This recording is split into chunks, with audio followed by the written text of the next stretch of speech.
coffee. Well, everything's working out, and welcome to another episode of the Gonzo Radio Sports Desk. How you doing? It's been a hell of a week. It's been a major week in sports. As always, the end of April, beginning of May is. Starting off, of course, on Thursday with the NFL draft, which was, to put it mildly, it was overanalyzed. Slightly anticlimactic. Yeah, slightly. I will say this. I was surprised by some of the picks. As usual, every year in the NFL draft, there are surprises.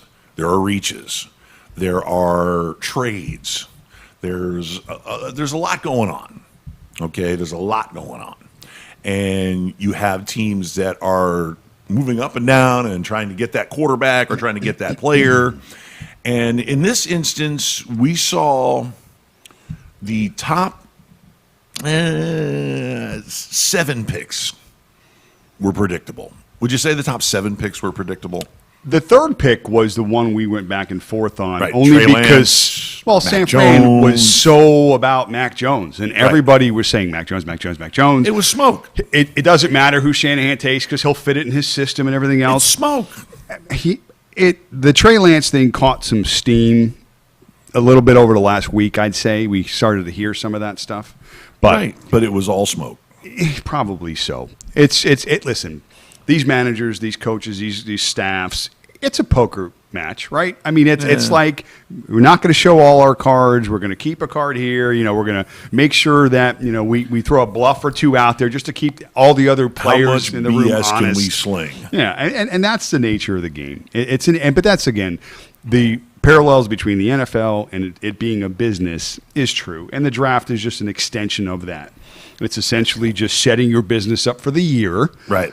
Finding out what your expenses are going to be, finding out which particular players are going to contribute the most to your business, to your team, and stuff like that. So, yeah, it's definitely a chess match. It's definitely a poker game. It's all of those things. So it's extraordinary. Speaking of the NFL being a business, can you imagine if a business did this every year?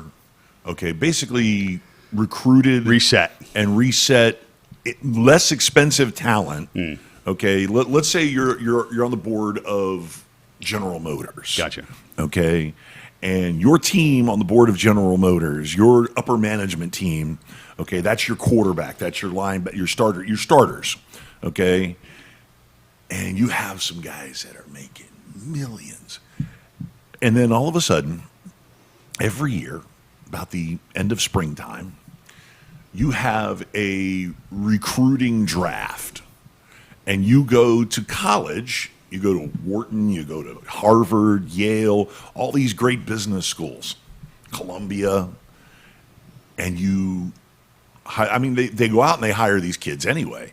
But instead of hiring these kids for, these college guys, 21, 22 years old with a 4-year MBA degree or whatever, and they put them in lower middle management and then they work their way up. Instead, you bring these kids like, okay, you're going to compete with this guy who has been making millions and millions every year. He's got 4 kids in private school and in top flight colleges. He's got a multi-million-dollar lifestyle.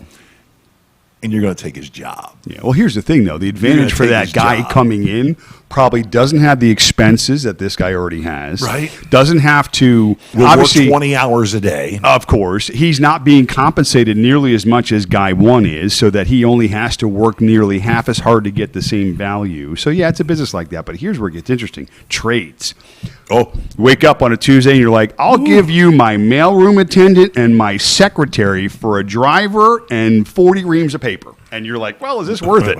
So, yeah. So, I mean, it's a business. Yeah, it's Jimmy Johnson, give a value chart for that. Yeah, figure that one out. So, I mean, what's the guy do in the mailroom? That's what I want to know. There's no camera in the mailroom. Why is that? Is it and against the guy federal in the regulations? Does the guy in the mailroom smoke a lot of weed? That's why he's in the mailroom. Yeah, I was going to say, there's a lot of those guys that they show up in the mailroom. They show up every morning and they smell like coffee and weed. Yeah. They really do. Not that I know about these things, but it happens. Yeah. So the NFL draft, the National Football League in-person draft, quite the show. I really enjoyed Goodell's chair. He brought the chair that he sat in last year, his little fireside chat type of, draft presiding over the draft in his chair. He did everything but smoke a pipe. I'll tell you what was cool about you got a nice meerschaum. Speaking of Goodell, but more so, excuse me, the image of the NFL in the draft. What was really cool is obviously being taken in the draft, and it's life changing for these guys. Of course, life changing, not just for them, for their families, for their friends, for their coaches, for everybody that's ever helped get these kids to that point in their life, especially in the first and second rounds. However it is, I mean, if you're a fourth round pick, you're just as happy, I'm sure, because that's where you probably expect it to go. These guys just want to get there. I'll take $600,000 a year to play football. Yeah, signing bonus, me too. But my point is this, the excitement. You see guys jumping into Goodell's arms and giving him hugs, and he was just as engaged. That's good for the sport. You want to see that sort of excitement. I've never seen Pete Tagliabue years and years ago. Pete. I'm Pete with the first pick in the NFL draft. Yeah, I mean, or baseball. I mean, right now, I'd love to see Rob Manfred go up and kiss Aaron Judge right on the lips. I think that'd be kind of cool for the sport. But no, my point is that the excitement, it was good to see. That's the fun part, is when they break off. Rob Manfred weighs like 140 pounds soaking He'd have to wet. jump up, and Aaron Judge would have to hug him and hold him. Roger Goodell is a grown-ass man. He is a big guy. So it's good to see the family interactions. A lot of these young kids, don't come from a whole hell of a lot. And just to know that they've got that security now set up for them and their families. Because in sports, these guys have been given it their all probably since the age of 5. All right? It's a huge commitment on the families and everybody involved. So when they get to the point, the pinnacle, and they have an opportunity now to reset themselves for life and their families, it's just awesome moments. And that was a big part of the draft. So Kwity Paye. It was cool. It was really cool. Kwity Paye from University of Michigan. His family is from Africa. His parents are from Africa. His mother came to America and busted her ass all the way off so that her kids could go to school and get the opportunity. Sure. And Kwity paid off big. He was drafted. Who did he get drafted by? He got drafted by I'll remember in a minute. It doesn't matter who he got drafted by. He's in the league. He's in the league. Yeah. He was drafted in the first round. He wasn't drafted by the Dolphins. What is wrong with you? Even though I'm happy with the picks. But the first thing that he said while he's standing there with his mother, his little 5-foot-tall mother and this big 6'4" strapping young son, and he said, "Yeah, I'm just getting ready to tell my mother she's retired. Yeah, she's retired. Good You're for done. her. Good for them. You're done working." Yeah, a lot of stories like that. Najee It's a Harris, beautiful thing. The Steelers took the kid.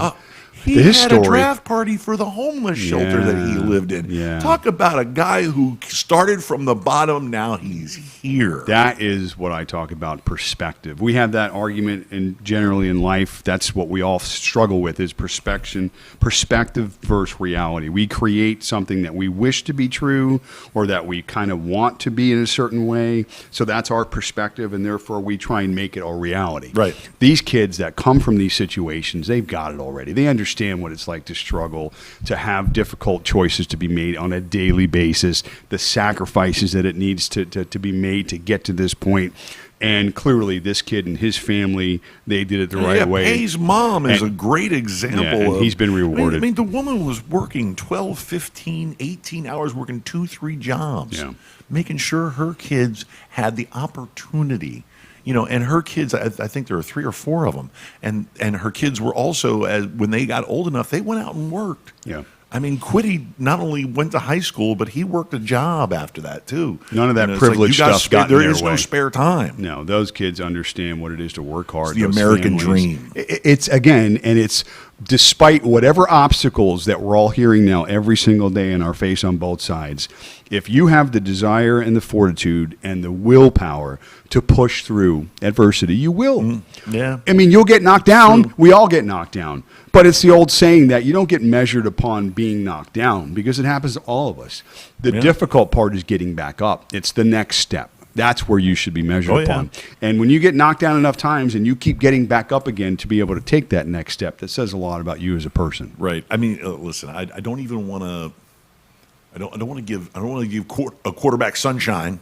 I don't want to give him as a glaring example. But even Trevor Lawrence, he of the, let's call it an upper middle class upbringing, but even he was a skinny, nerdy kid.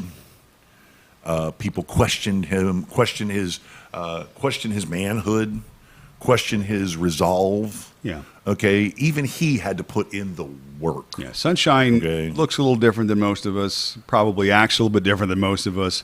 But that kid can throw a football. He's a timeout kid, though. He so looks like a timeout kid. He looks like a kid never got backhanded a day in his life. Yeah. But he can play ball. He can throw ball it. out. He can throw it. But okay, so they did the work. So top 10. We've gone down the top 10, and it was pretty chalky, give or take. I mean, everybody was wondering about 4 through 7. Wait, the thing was about Atlanta. Is Atlanta going to move Right. out? Well, Atlanta was either or, and of course Shanahan comes out and says, "Oh yeah, we wanted Trey Lance all the time." BS. All right, you sell that to somebody else. You didn't figure it out until a week before the draft. I'll give you that much. You knew it a week before the draft. There was some talk in the organization about he was the only one. He was on an island on Mac Jones. I mean, the Mac Jones Island. Right. And obviously, he didn't get to yell out enough from his island because it was Trey Lance. Yeah. So that was Mac Jones. He wasn't smoke. Hurt. Yeah. We'll get to Mac Jones in a minute because right now we got to digest this top 10. Yeah. Because how did we do in our picks on the top 10? We kind of I didn't go sucked. back. Actually, we made 10 cents, so we got in the top. We made 10 cents. It was free. We did better than Mel Kiper because Mel Kiper had no idea about the top 10. But he's got that hair, man. I'll tell you, he's got the hair. Hey, Kentucky Derby. Who watched that yesterday? Who watched the ride horses around in circles show there? I think they should put 30 more horses in that race, honestly, and just everybody has a bat. and actually, you know what? Listen, transfer it. Put like Not hitting the horses, hitting each other. We've all seen the movie Ben-Hur. Yeah. Put him in chariots. Sure. I mean, I'd watch chariot races all day. Hell yeah. And put monkeys on the back of them. Monkeys. Monkeys make everything funny. They just do. Stick a monkey on the back of something and you start laughing immediately. So, So we got chariot races where the guys are hitting each other with bats. Yes. With monkeys on With board. monkeys. Yeah. Jumping around between, Stay tuned. ripping everybody's faces off. It's like the Laugh Olympics rated R. And you and I, we both feel bad for the horses. We do. We feel bad for the horses. But I mean, let's face it. Horses are they are kind of born to run, if you will. I'm not trying to sound like Bruce Springsteen. Ooh, careful there. But they are born to run. They do like to race each other in the wild. They do like jumping over stuff. I mean, Here's the because problem, of equestrian sports. Whenever humans get involved with trying to make animals do things that they don't normally want to do, it's a problem. Because the humans win. Okay, the humans ultimately control the situation. Our dominance. And since the animals can't really stand up for themselves and say, I don't want to run today, it's too bad. The little short Spanish guy jumps on his back and he says, okay, hits him a couple times in the ass with a whip and runs around a track. Why they got to be Spanish guys? It's because that's usually where the short people are. They're closer to the ground by nature. So And Italians, don't forget Italians are short too. there's a couple of Italians that Did you ride. say Utes? Utes. So my point is these poor animals that get pretty much, in my opinion, taken advantage of. You hear a lot of horror stories. I think it was Los Alamitos this year. Yeah, lost 50 horses. They've said it was a virus. Yeah. And this is the unfortunate part of racing is, again, the voice for the animals. Who has that voice? And there are certain organizations that we hear about, whatever the case. But I don't know. I'm not a big horse guy. I'm not a big anything, like I said, that where a human tells an animal what to do and then profits from that responsibility of the animal. Seems kind of shady. I don't like it. Not a big Seems fan. a little shady. Yeah, I don't like it. So that's why monkeys. But get the monkeys involved. And here's the reason, because monkeys are smarter than us. So at some point, the monkey can look at you and go to you, and I'm done. I'm out. Put a hat on and just walk away. Hear music and just whatever, be done. Can the monkeys be smoking cigars while they're at it? I mean, Why not? Just turn it loose. Okay, so back to the top 10. Yeah, sorry. Okay, so we figured out the coin toss between, and I know John Lynch was over in the corner. And okay, San Francisco is on the clock. Heads, it's Jones. Tails, it's Lance. Ready? Yeah. And you're like, boom, heads. You're like, wait, 2 out of 3. And I swear I saw John Lynch come in on the camera out of there like, he was looking at his wrist like, Trey Lance. So yeah. we get to 4, and Atlanta, actually at 4, they could do no wrong in no direction. I believe that maybe Trey Lance was on Atlanta's radar because he would have been a developmental quarterback. Yeah, but you know what, though? I think the Falcons... But they could do no wrong. They're in a win now. Right. Because they've got the new coach. They've Right. got the quarterback. They've Yeah. got the weapons. They Oh, added yeah. another great one. Oh, yeah. But their defense is still really, really bad. So they're going to have to outscore a lot of teams, which they could now. As long as they protect Matt Ryan, they're going to be scoring Well, they points. picked up a few free agents, too. They tried to shore Yeah. up that with a little bit of talent. Well, they But- have to. But we talked about it. You can't go from really bad to really good normally in a year. Right. So they'll have to go from really bad to kind of not so bad and then It's just outscore everybody. suck to not suck. Yeah, I mean, again, it's tough to move 10 spots in the Yeah. rankings on either. However, when you quantify, performances, offensive line, defensive line, whatever, these all different yeah. sabermetrics are. It's tough to go from 31st to 4th in any of these metrics. Oh, yeah. I mean, unless whatever. I mean, I guess it could happen, but it's very rare. So baby steps. Dolphins are an example of that. They were terrible. They got pretty good. Now they're getting really good. And again, that's the normal progression. Right. Difficult, but that's the way it works. Well, and once again, we'll get to the Dolphins very shortly because, so at 4, Atlanta takes Kyle Pitts, kind of a no-brainer. Yeah. Like I said, they could do no wrong. I think that the decision process was if Trey Lance was there, if Mac Jones wasn't just the smoke guy, if Trey Lance was there, they would have gone Trey Lance. And then you would have been saddled with Cincinnati at 5, going Chase Pitts. But it seemed that Or Sewell. I mean, he Right. was still available. Oh, yeah. We were talking about Oh, getting a yeah. lineman to protect Joe Burrow. And we'll get to him shortly, too. But instead, they But at reunited the 5, party. there was a common theme running throughout the draft, and that was getting the band back together. Hell yeah. Matching up quarterbacks that have had previous relationships in college with their wide receivers. So we had Jamar Chase, ended up in Cincinnati, who is going to find himself on the end of some routes that he ran really beautiful and he got open, and he's going to be standing there going, Throw the ball. Throw to me. and he's going to be looking, and Joe Burrow is going to be on the ground underneath a 280-pound defense. Because they can't protect them. Right. And he's in a division where Right. the defenses are pretty good. So they're going to have to move Jamar Chase to left tackle. Okay, you were the number 5 overall. You got to be able to do everything. Do it all. We need versatile players. And then we get to number 6, my boys. And I think the decision process was that they took the highest ranked guy left on their board. Okay, because by all accounts, they had their board went Pitts 1, Waddle 2, Chase 3. Or no, excuse me, Pitts 1, Chase 2, Waddle 3, then Smith, then Sewell. And once they got there, number 3 was the guy left.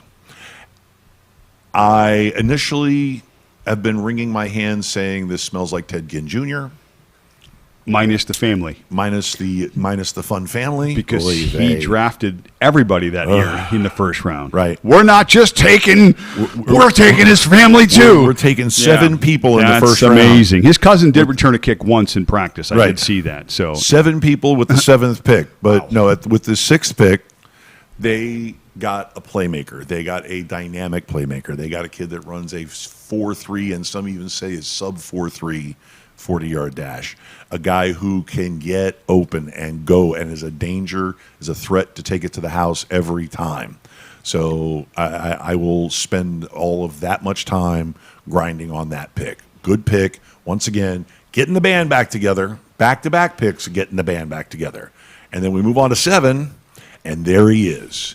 The best tackle in the draft, the generational offensive lineman, kind of like Quentin Nelson was for Indianapolis, and it was a no-brainer. A developing team with a new coach, a rebuilding team with a new coach in Detroit, and they went and they got a big nasty. And Dan Campbell has to be thrilled. Has to be thrilled. Great pick. No-brainer. 100%. I was going to say, don't nod at the microphone. We're on an audio format here. Got to build from the inside. Got to build from the inside out. Got to build from the inside. Remember a guy named Joe Thomas who went to a really bad team, but still was one of the best players to ever do it? Oh, yeah. Yeah. So you want to get hogs in the first round and keep them for 12 years and then send them to Canton when you're done. Sure. That's what happens. I can tell you that everybody that plays running back for the Detroit Lions was going, yes. And Jared Goff was going, yes.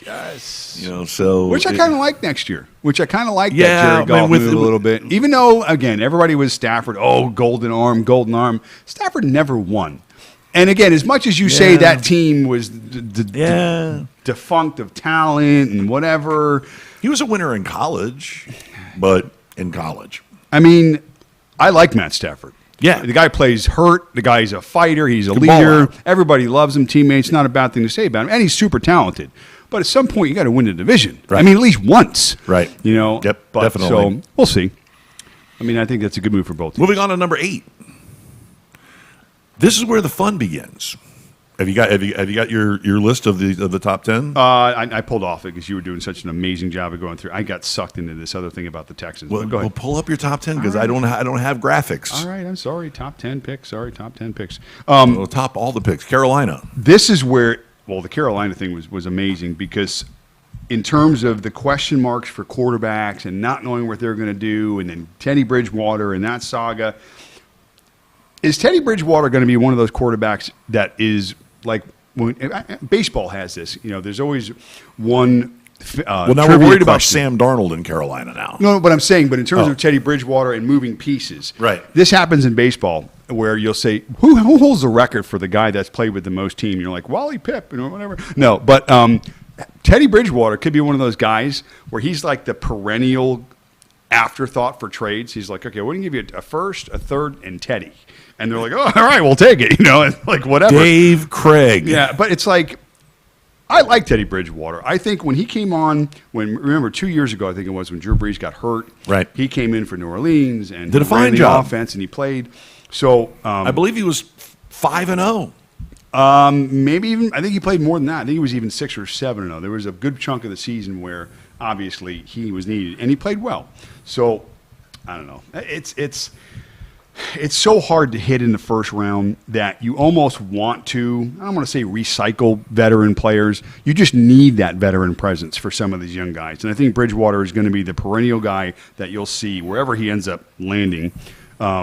Let's say even next year, the year after that, he's going to be the guy that's going to really mentor that next guy coming in, whatever that next guy is. But what happened with the Panthers with the 8th pick? I'm getting it up right now. You cannot. You are the worst producer right ever. now. I swear. I'm getting it up right now. I can't wait to get to like iHeartRadio or go to work for Lincoln Financial or whatever because we'll have flunkies.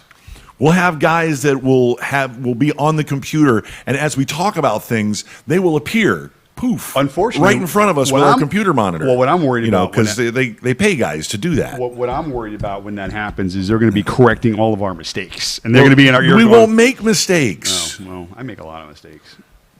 That's just how I roll. Okay. All right. So we're pulling up right here. The computer's a little slow. Oh yeah, a little slow. What? slow. My Wi-Fi now? My Wi-Fi is too slow. My Wi-Fi is too something. slow for you. Can we blame the guru for any of this? Yes, sure. He's out there on his phone, I guess. All right.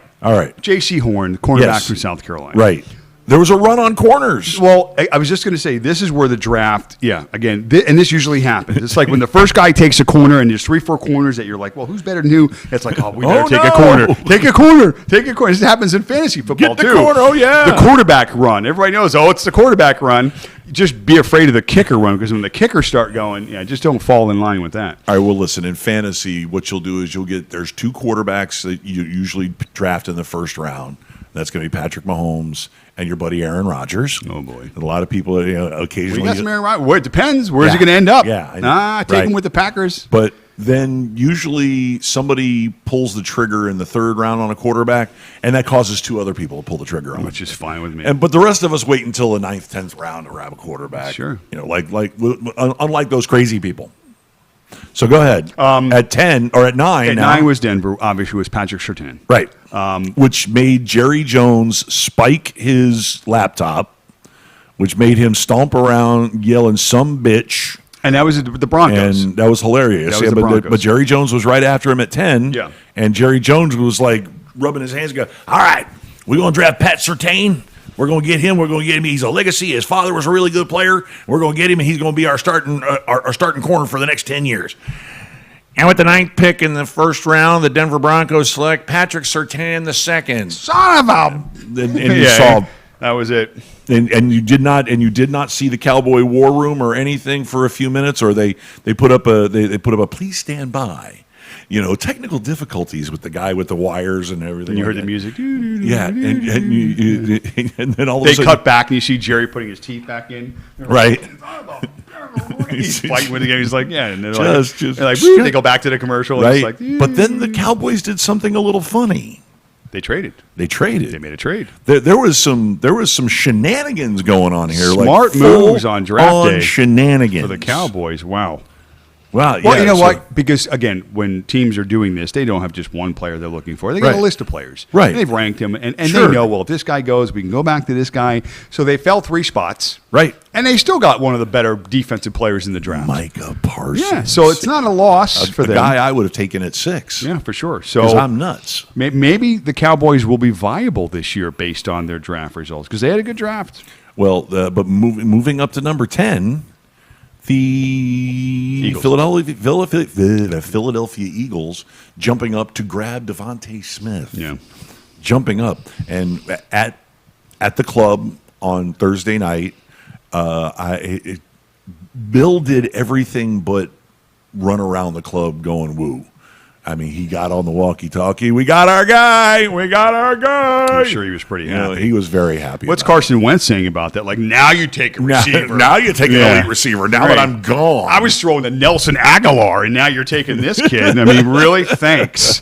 Which is an interesting theme. We can segue to that, too. Aaron Rodgers is quarterbacks are speaking their mind these days. Oh, yeah. We'll get to Aaron. We'll get to Aaron. Yeah. But we can even go beyond to number 11 because the shenanigans were, flying all over the place. Where quarterbacks go to die. Yeah, Chicago. Yeah. Yeah. So the Bears jumped up and they went because let's face it, Devontae Smith, the Eagles jumped the Giants to get Devontae Smith before Smith ended up in New York. Let's face that as a fact. Okay. So now the Giants are like, screw it. Who wants the 11th pick?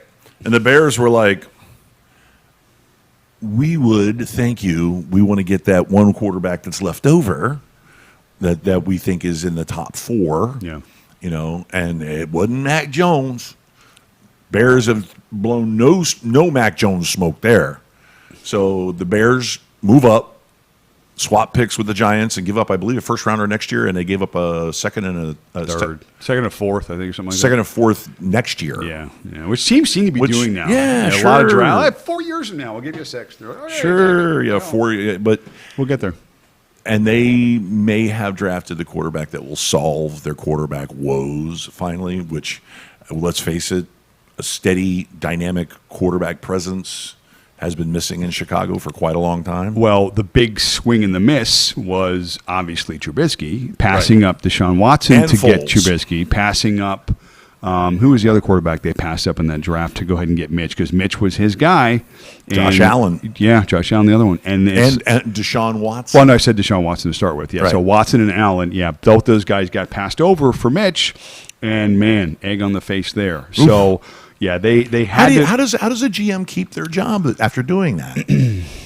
Amongst other screw ups. because there's only one guy ahead of him. Right. That writes the checks. So Right. if they're buddies He or kept if there's a changing coaches. I'll tell him that. He kept changing coaches. No, it's the coach. Yeah, point and blame. So the Bears made a huge statement by doing that. They got a winner. Yeah, so hopefully that'll work out for the Bears. Because just like we've talked about in sports, you like to have certain teams viable. They just make Oh, yeah. the leagues better.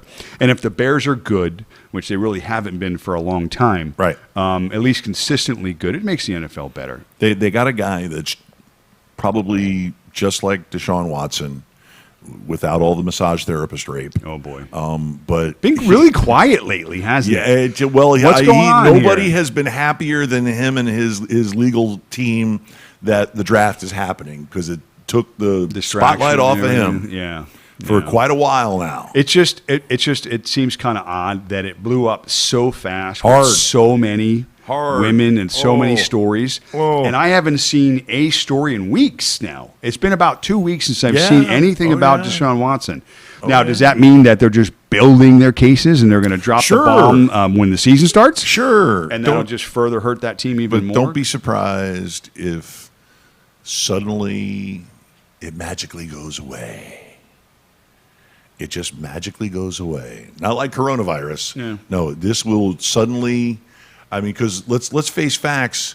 4 of the 22 plaintiffs have given their names, and the legal representation for Mr. Watson is demanding all of them.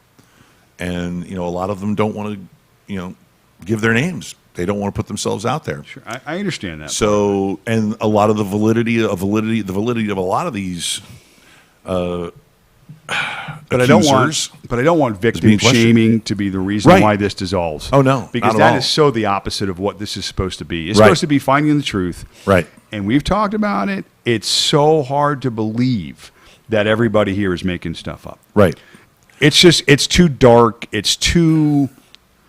Listen, nobody's more pervier than me. I am a pervert's pervert, but I have never really grabbed anybody's hand and put it on my genitals. You could be a pervert with a morality clause, Right. Okay, you can think crazy stuff. I can be flirty, But when your stuff affects other people, or when Right. you hurt other people, or damage I've other never people, threatened or- anybody's job. I mean, it's like really. my status in life has never been a threat to somebody's decision whether or not to engage in some sort of sex it's a act power with me. thing. Whenever men are in positions where they're going to take advantage of women, it's the ultimate sign of weakness, bullying.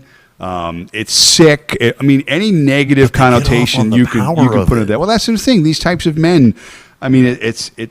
I just don't see how he comes back from this when it all finally shakes out. Right. Because the damage is already done. Okay, let's Oh, yeah. assume that. Oh, there's a suspension happening. Well, I mean, but not even that. I'm talking about the character damage because now when you hear Deshaun Watson's name, the first thing you think about is what's been going on with all these women. Now, again, I think it's slightly different, although not better or worse, than, let's say, the Ray Rice incident, or when you have an incident where there's a battered wife or a battered spouse. That's a toxic environment. Again, terrible, horrible, should never happen. There should be consequence. But it's a one-on-one sort of thing. It's a bad relationship. It's bad decisions. It's not necessarily a pattern of bad behavior where it affects many people. It's a lot harder to involve all these different people in your life in such a negative way than just being in a bad marriage or a bad relationship. You know what I'm saying? Again, not saying one's necessarily better than the other. It's just a lot harder to hurt a lot more people than to just be in a relationship with your wife or a spouse, or go out one night, get drunk, make a bad decision. Like the Wayne Gallman situation. There's so many of them that don't necessarily define the people involved. It was just that sort of, everything came to that moment. Yeah. Okay, Deshaun Watson's situation is so different. There's planning, there's execution of those plans, there's a history and a repetitiveness of behaviors that go on for a long time. Yeah, It's to not call just people one for thing. some references. Yeah, so it's a detailed scheme and plan of just not good. So, I mean, yeah, maybe he could pay this away. Maybe some of these people aren't going to come out because they're afraid of certain things, and maybe those are the people that get paid under the table. It in no way excuses what happened. Well, I'm still waiting for the criminal charges. Although there has been a statement that criminal charges will be filed, and a complaint has been filed with the Houston Police Department, 4 complaints, but nothing has been forwarded to a grand jury. I understand Nothing has been, because of, I think it's for evidentiary reasons. Nothing has been forwarded. I mean, come forward with a towel. It's going to sound disgusting, but a towel with semen on it. Anything. Come forward with The smoking gun, whatever that Yeah, is. because otherwise it gets down to he said, she said, and then we're going to drift over into victim shaming, okay, and we're going to drift over into power and control. Yeah. And it's going to be ugly either way. But when you have so many people sharing the same story, there has to be some truth within that story. Right. It's not like the details are necessarily so variant and changing that it's like, well, that doesn't make any sense. Well, she said this, he said that. No. They're all saying one thing. He's over here in an island saying another with his lawyers. Maintaining his innocence. What she's supposed to do. What is he going to come out and go, all right, you got me. This is who I am. Sorry. My bad. Yeah, here's I a made check. you touch my ding dong. My bad. Yeah, it's. I don't think he's able to come back from something like this because it is so egregious and it is so involved and it is so opposite of the image and the person who everybody thought he was. Right. Well, listen, a lot of people are drawing comparisons to the Bill Cosby situation. Okay. But the Bill Cosby situation didn't have the element of anybody declaring that there were consensual aspects to it, because one thing that's different with Deshaun Watson is that some of the accusations have been declared as consensual, and because the accuser came back multiple times, 5, 6, 7 times. Yeah. Usually when you're being abused, I mean, I understand 2 or 3, but it's eventually, I'm not coming back. Yeah, nobody was holding a gun to some of these women's heads. I get that. So we're going to get to a situation where some of these 22 girls, women, excuse me, are jumping on. They're looking for a payday. Right. And I believe that too.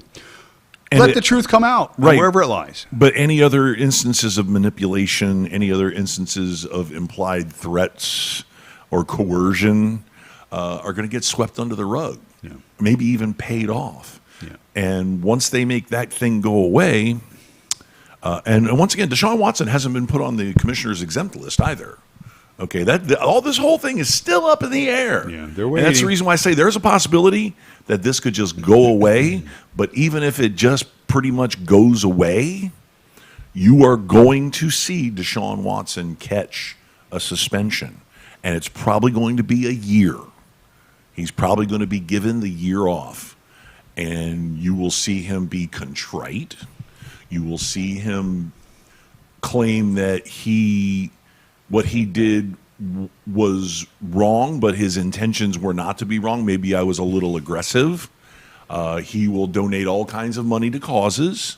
He will whitewash it, make it better, and then he will move on to the next town, and he will resume his football career. It will happen. This isn't like Ray Rice. Okay, this isn't where you have an elevator video of him punching his wife in the face, his then fiance in the face. Yeah. You have the shock and awe does add to the my gosh type of thing. Yeah, exactly. Now again, it shouldn't in a way, because again, these sorts of behaviors, I'm sure there were things that you didn't get to see clearly, because there aren't cameras in these rooms. Right. And there are some things that went down clearly. Well, but I'll just say it again, it's going to be impossible for him to move forward from this. Well, yeah, and there's nobody to corroborate their stories like with Bill Cosby. Okay, with Bill Cosby, he had some personal assistants, and he had some people that kind of backed up the accusations of, he brought her here, and then when she left, she was groggy, and he has a habit of inviting hot young women to come here, and they all seem to end up getting really wasted. And then, leaving with a dazed and confused look on their face, and if it was consensual, everybody got really screwed up when it was, consensual. So, there was some corroboration, and you could really draw you could really connect the dots. Yeah, F Bill Cosby. Yeah, I know. Pig. You know what really sucks?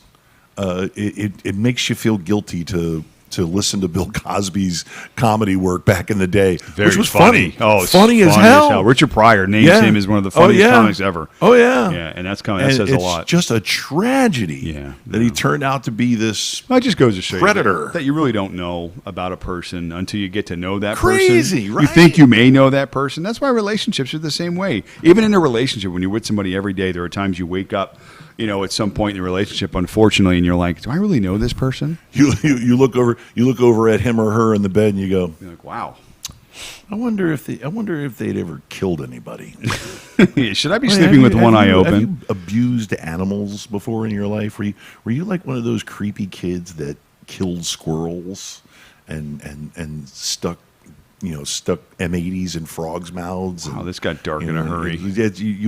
Are you a secret serial killer? We started off our conversation prior to the show by eating horses, so I understand where we've gone Boy, now. the show just went From eating dark. horses. Now, again, we don't condone Holy eating horses, crap. but we're just saying there's a lot of horses and there's a lot of hungry people. See, now if we were doing terrestrial radio at this juncture, we'd be going to break. The producer would be the producer would be behind the window going, break.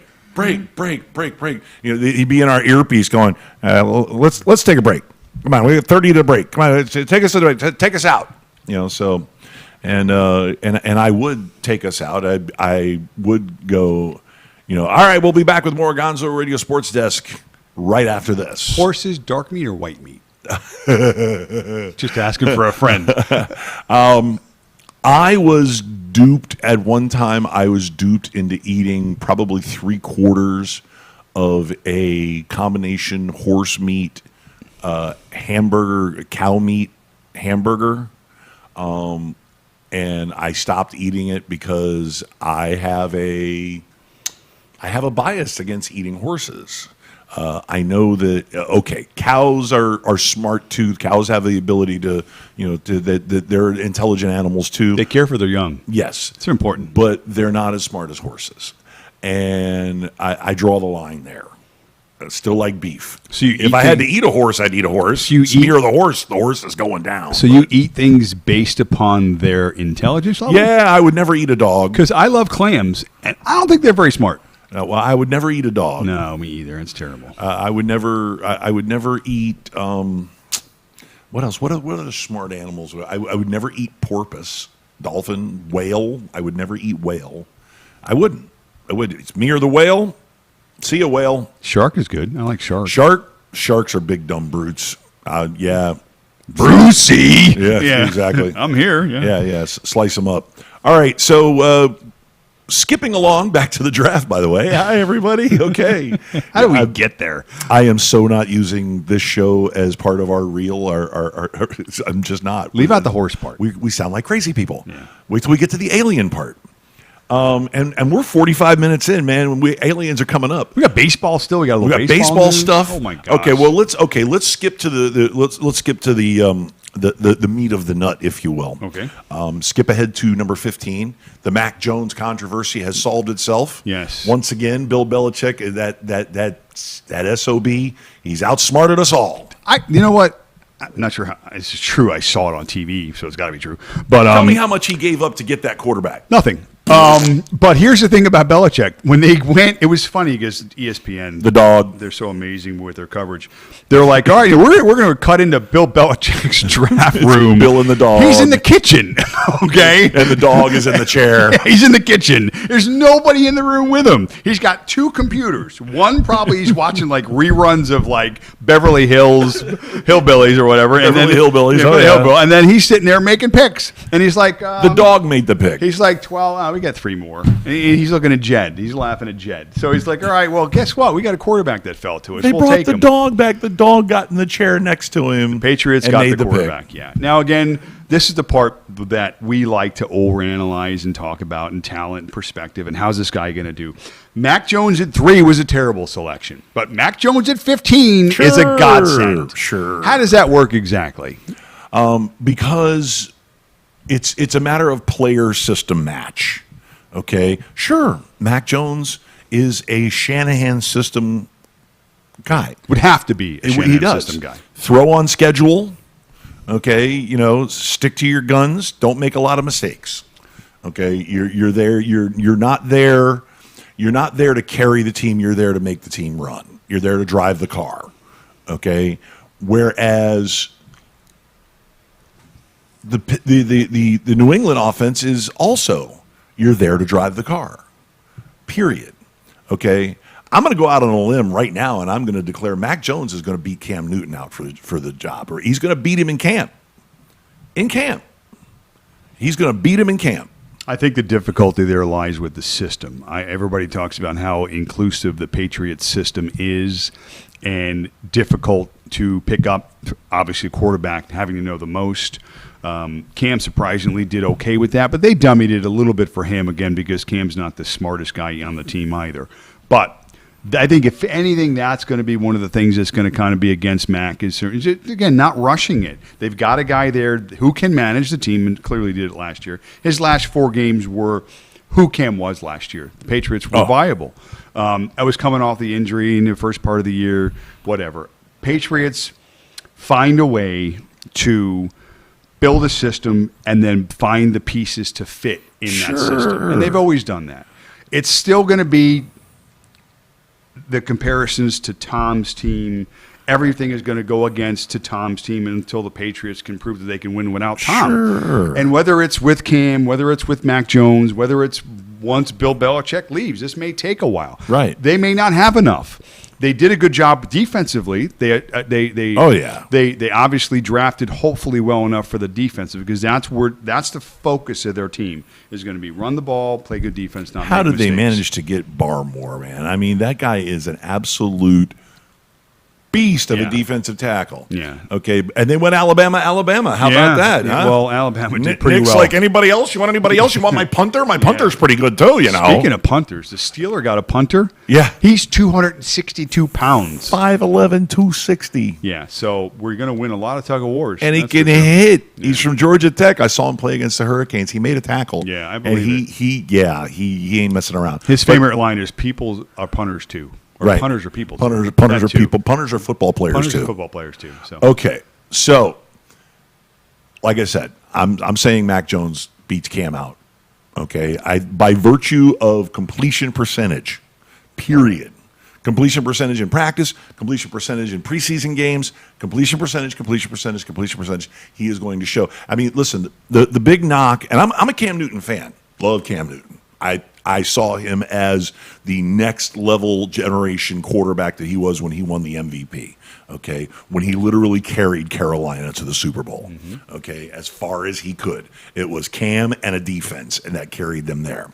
Okay, I'm a fan, but let's face it, the man does not have a very high completion percentage for his career. not very good Okay, at all. not very good at all. Yeah. Okay.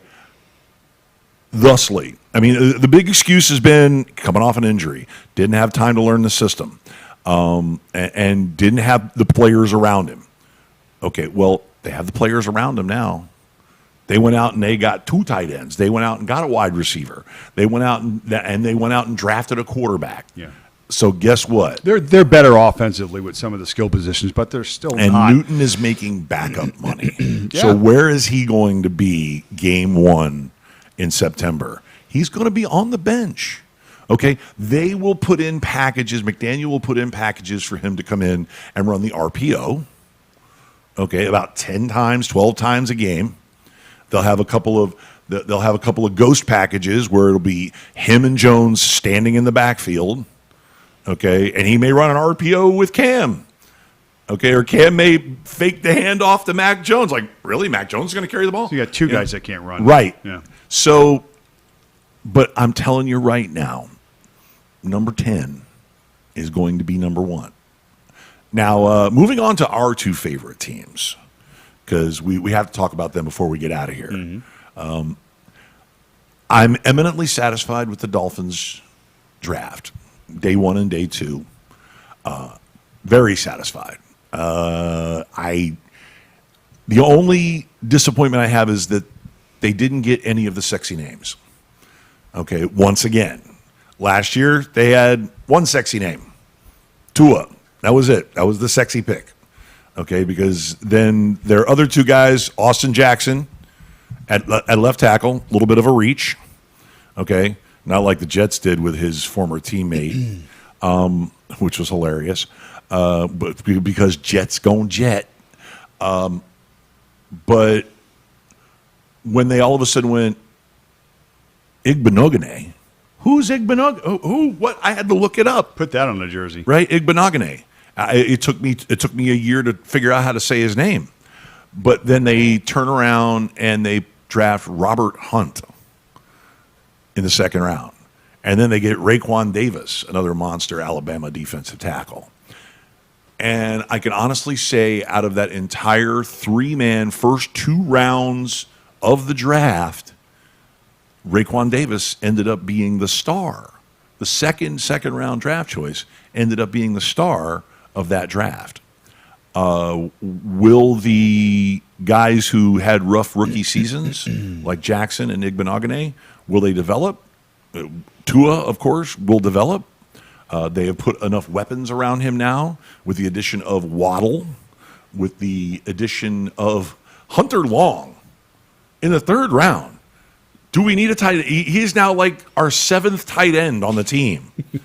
And I mean 7th tight end with we have Smythe and Shaheen and and of course Gesicki. I think the Dolphins are going to try and run the football a little bit more this year. One of the things, Hunter Long knows how to block. Yeah, so he clearly went to Boston College. Remember the trade you guys picked up the guard from Jacksonville? No.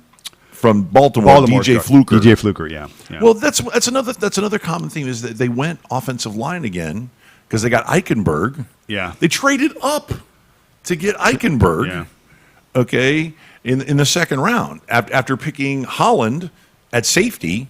A common theme there is they picked 2 guys who opted out last year, 2 guys that graded out at lower first-round grades before, in 2019. Yeah. Before 2019, before COVID, those guys were grading out at a higher, draft position.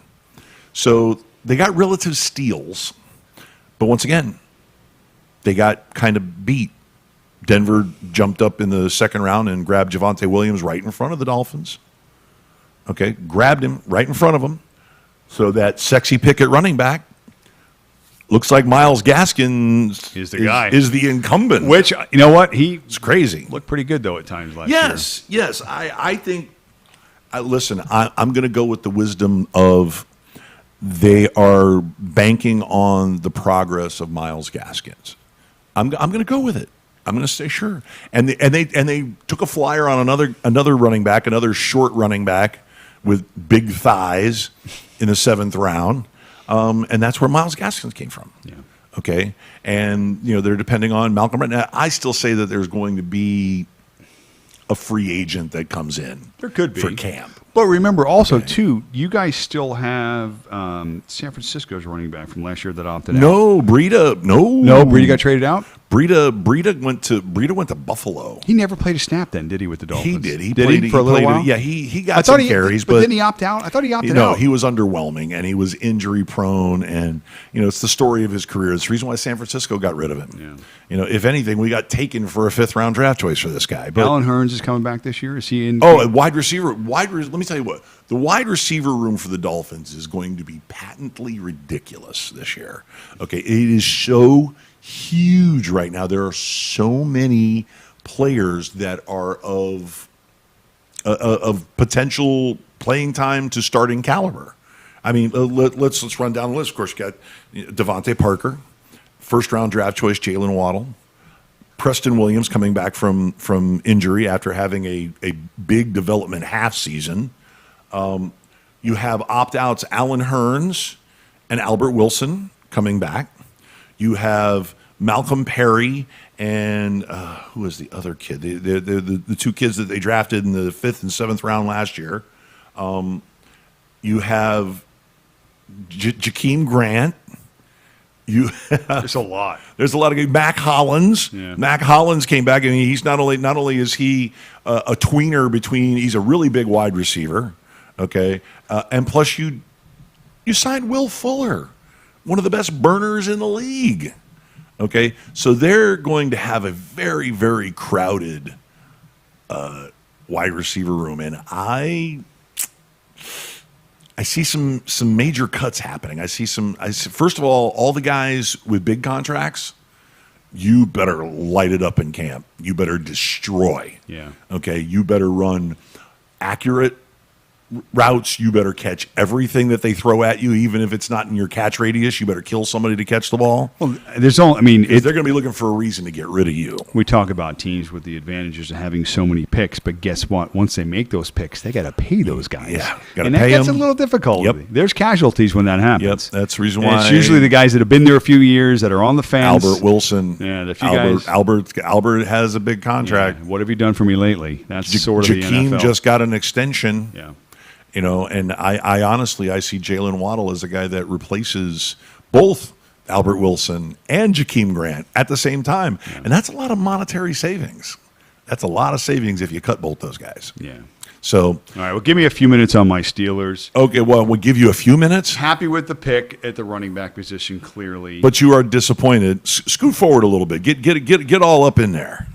Well, tell us about it. Let's go back to we re-signed our coach, gave him a 3-year extension, which you were so thrilled about. Yeah, that's good. 3 more years of mediocrity is fine with me.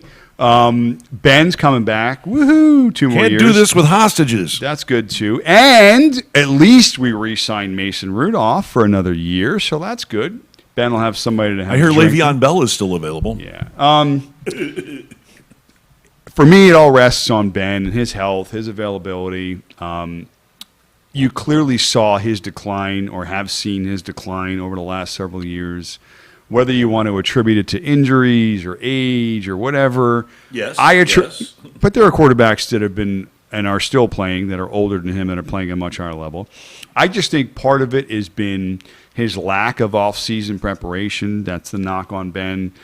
He pretty much focuses. So he likes to drink a little. He grows the beard in the off-season. He grows a few other things, maybe the gut and some other things. He's never been the guy to really push the off-season workout programs. That's not his thing. Right. So it's natural talent, which you know he has a shit ton of. Strength, he's still a big boy, tough to bring down, but he's just not mobile, and that was his game.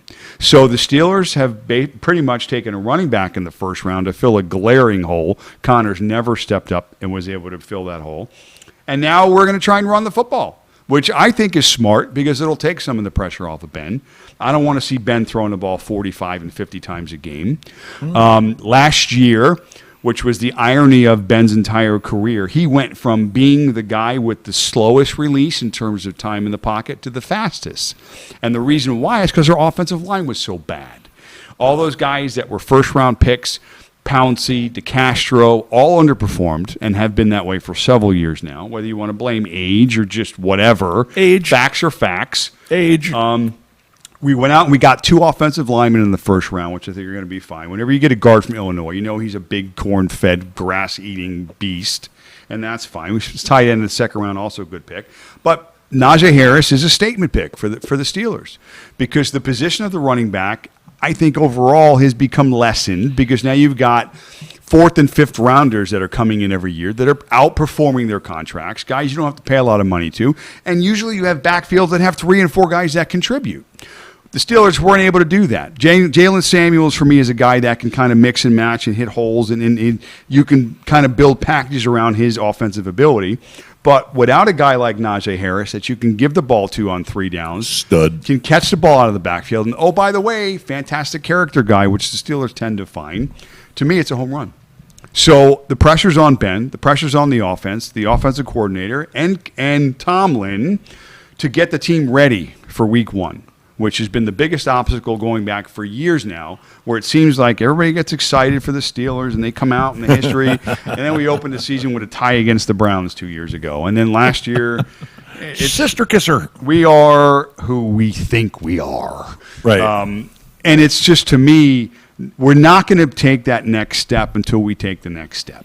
And as cliche and simple as that sounds, you got to get rid of everything you're dragging behind you until you can go forward. And Yeah. the Steelers, I think, have reached their optimum efficiency, for a lack of better words, over the last several years. They've peaked. Last year, everybody was like, oh, 10-0. I told people at that point, I even came on the show and said, we're the worst 10-0 team in the history of the NFL. Can't get pressure on the quarterback. We were creating turnovers per se. How did you get Alcorn State on your schedule? We couldn't run the ball and he couldn't stop the run. Okay, those are two fundamental aspects of football. Yeah. Got to be able to do one of them. You won a few shootouts there. And if you can't do either of them, eventually it's Pew, going to bite pew. you in the ass, Yeah, and it did. So I don't see much changing overall. The Browns are better. Their defense has gotten a whole hell of a lot better. Ooh, they got better. Ooh, You they got to got think Lamar Jackson comes back a little bit pissed off because he was a little bit overstated, and everybody went and got thought him they a were wide going to be receiver. whatever. Now they've got some talent. And Burrows and the Bengals, you got to think at some point they'll make the turn and get to be a little more competitive and be a better football team. So the Steelers better do something right and at least present themselves as one of the teams in that division that should be the team to beat. So I don't know. Happy with the draft, yes. Unhappy with where the Steelers are as an organization. Maybe they can somehow put the two together and come up with a winning formula. But as a fan and as a realist, I just think it's going to be a little bit of a disappointment. Ben hasn't won a big game in 5 years. So when you're going to need your quarterback to win big games in December, maybe it's past him. Maybe it's past our team. Not sure. Well, you got what I would definitely call an all-around good guy, good player in Najee Harris. There was a rumor, and nobody will confirm it, that Chris Greer called up Dave Gettleman for the New York Giants after they had made their pick at 18. And he called Gettleman for the Giants, and he said, "I'll give you both my second rounders for your number 20," because they wanted to get Harris before the Steelers did, or before the Jets had a chance to. Yeah.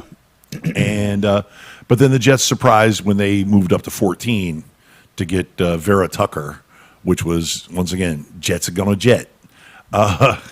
So, and Gettleman said, no, I got my guy. I know how, and he picked Tony from Florida. He wanted his wide receiver. He wanted a burner, and he got a good one. Yeah. Jarvis Landry type. Yeah. Very good. Yeah. So the rumor is that the Dolphins tried to get back into the first round and jump in front of the Jets, but then the Jets made their move. And the Dolphins tried to get back into the first round and jump in front of the Steelers to get Harris. And Gettleman said no. And I'm kind of glad they did. I am, because, A, I would like to see a kid like Harris playing for the Steelers. Because I don't hate on the Steelers. I like the Steelers. I love their fan base. I love the tradition. They are the elite franchise of the NFL. 7 Super Bowls? 6. 6 Super Bowls. One for the thumb. One for the thumb. So my assessment is that Harris landed in the right place. He really did. Good kid, too. He's a good kid. He had that draft party for the homeless shelter that he came from, that he lived in. Talk about a guy who came up from the bottom, started at the bottom, now he's here. Okay, and he went to a perfect place for a guy like him, a working class, blue collar town like Pittsburgh. Mm-hmm. So I think it's going to work out for you. Big expectations, Okay. but also a lot of positive vibes coming out from that kid. Well, you guys need, let me tell you what, you guys need to re-sign Alejandro Villanueva. Okay, you guys are playing hardball, moneyball with the guy. You're trying to shortchange him. He deserves to get a good paycheck. I know he's an older tackle, but pay the man. Bring Alejandro Villanueva back to play left tackle for you, and let's get on with it. Yeah, I think that's other than the. Oh, there was another quarterback that went in the first round, wasn't there? Yes, there was Kyle Trask. Yeah. Number 32, pick number 32, the world champion Tampa Bay Buccaneers, maybe selecting the heir apparent to Tom Brady, quarterback Kyle Trask from the University of Florida. You may have to wait 7 more years. 7 more years. Yeah, well, let me tell you what, if there's any place that a guy like him could go to learn the craft, to learn how to be a pro, that's where you go. That's where you go, to Tampa. Tampa may be setting up their legacy, which is great. That's fantastic. Yeah. I also think the legacy in Tampa is that Byron Leftwich ends up getting the keys. Their offensive coordinator. He's a guy who's been deserving a head coaching job for a while. I mean, Arians isn't going anywhere anytime soon. Well, listen. he's going to have to retire eventually because the guy's got heart condition. Yeah, well, that may keep him. Okay, he may win a couple of more Super Bowls, and then he'll be like, all right, that's it. Me and my hot wife, I'm out of here. Let me tell you something. They're the favorites this year, too. Yeah. I mean, And why would they not deservedly be? so. They sign everybody. Antonio Brown was the last one to resign. Right. So, which again, he was viable for that team down the stretch. The last 4 or 5 games of the season, he led the team in targets. Right. So, so that team is Plus, they went out and got an edge rusher in the second round. So, I mean, their defense is already good. So, Yeah. But now it's so they even made improvements through the draft. So that you watch out for Tampa Bay. So before we go, I have to make mention of the Jacksonville Jaguars taking on Tim Tebow. They worked out Tim Tebow as a tight end. Tebow being an Urban Meyer guy, and he's 33. But you look at him; he's still a beast. He's still 6'3", 250 pounds. He's still 8% body fat. He's still disgusting, but he is now finally, after 9 years of bouncing around in the NFL and then playing minor league baseball and being a broadcaster for college football, which, by the way, he was a pretty good broadcaster for college football. He'll be good at everything. He'll be good at everything. Except He's just one of those. except for tight end. Right. It's not really. You think so? No, He's such a natural athlete. I don't though. care. He's not going to be Taysom Hill. No. No. No. No. No. No. No. He's not going to take Gardner Minshew's number 15. No. This is kind of silly. It's almost too perfect to bring him back to Jacksonville of all places. All this kind of stuff is just silly. It's a North talk. Florida legend. And I get it. And maybe again, it makes Didn't he win sense. 2 Heisman trophies? Wouldn't it be smart for Jacksonville to do everything they possibly can to promote Jacksonville's brand? I mean, this is the time. Sure. New coach, first round pick selection, best quarterback in the draft. Tim Tebow. Bring in Tim. Might as well just pile on. Tim will never see the light of day on that football field. Tebow. Trust me. This is just going to be another thing on Tim's resume where, oh, by the way, you remember when Tim my Tebow, God. he played tight end? He was a baseball player. He played tight end. He didn't do any of those good. He won 2 national championships and 2 what you would call it? But what's the trophy they give Heisman away? Trophy. Yeah, who I said, cares? two Heisman Trophy winners. Who cares? All right. Heisman Trophy winners. He had MVP a awards. better baseball career than Michael Jordan. I'll give him that. Well, whatever. Who cares?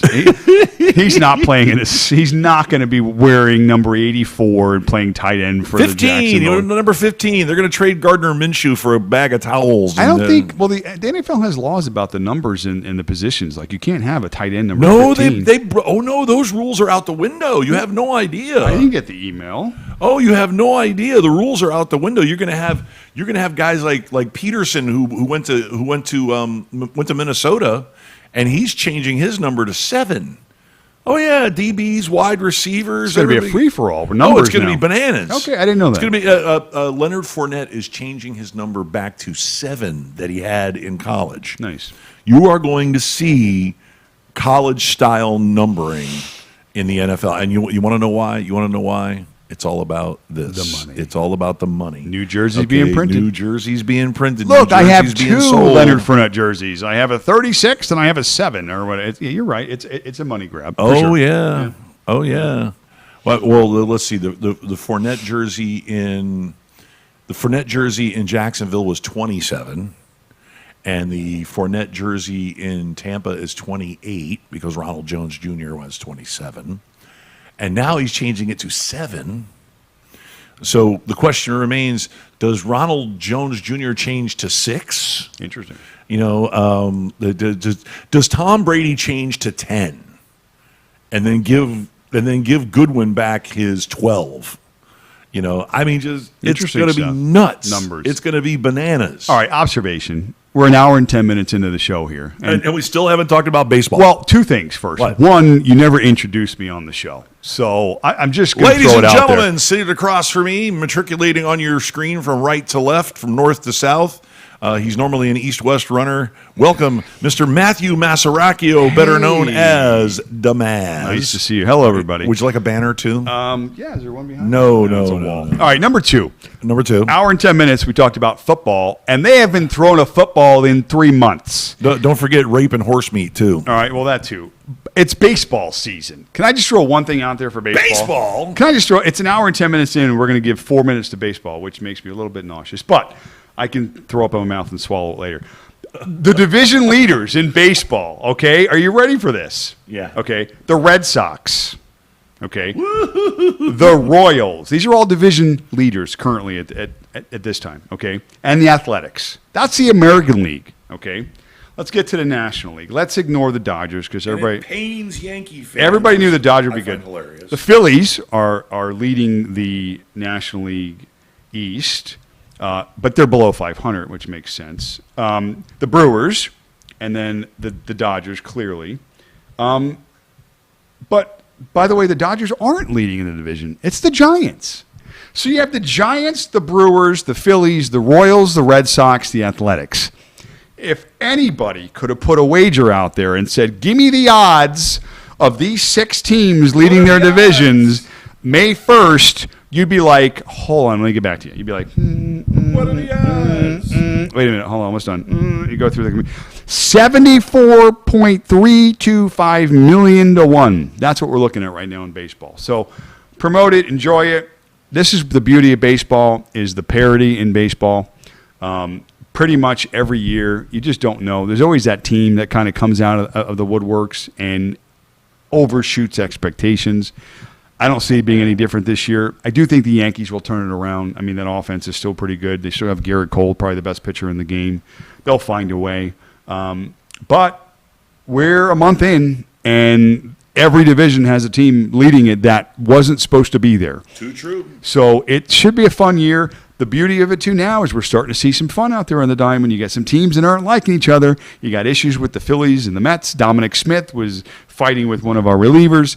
You have San Diego and the Dodgers that are going head-to-head early this year that have had some interesting discussions. Javi Baez and the Reds. There's been some meetings at the mound with both teams. So the Reds, it's exciting. I'm glad to see that there's a little bit of attitude coming back into the game.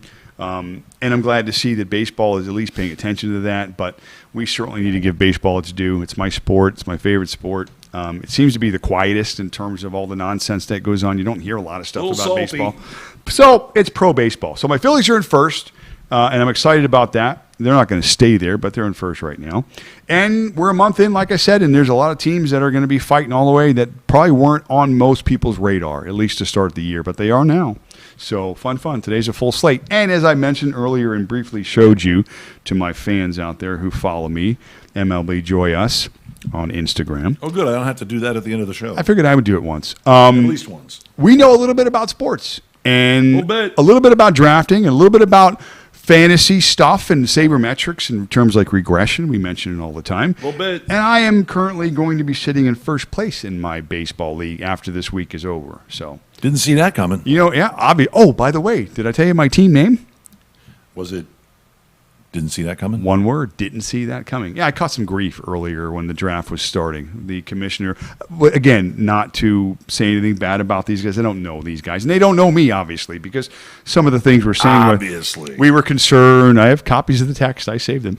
We're concerned, it's a paraphrase. We're concerned about your ability to be competitive in our league this year. You know, the guys that are in these leagues are experts, and they take it very seriously.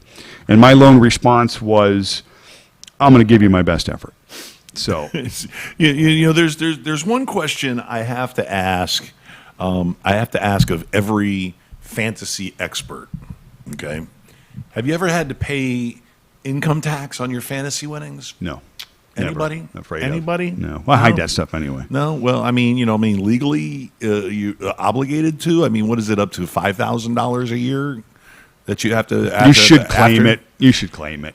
After $5,000, you should start claiming, kind of like gambling winnings, if you will. Guilt by admission. I am pleading the fifth. Okay? Yeah, but no, for sure. Okay. Have you ever felt guilty for not paying taxes on your fantasy football winnings? We take this very seriously. Our efforts in these leagues, we take it personally. I know I do. I know you do.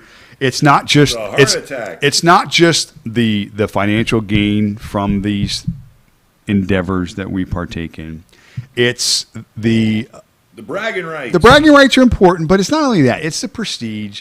It's like walking around, like if I can wear that belt that we got from our league every day, I'd wear it. It just doesn't match anything I currently have in my wardrobe, but I would wear it just to show it off. Now, listen, most of these guys that we're in these leagues with, we know for a very long time. You just want the right to tell him you're stupid and I'm better than you. And it's fun to do that. It is, and you just you'll hold the belt in their face and go, see, I won.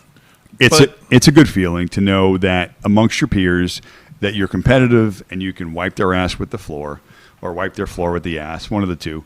And again, it's being with your friends, dominating them, and putting it in their face. It's kind of fun.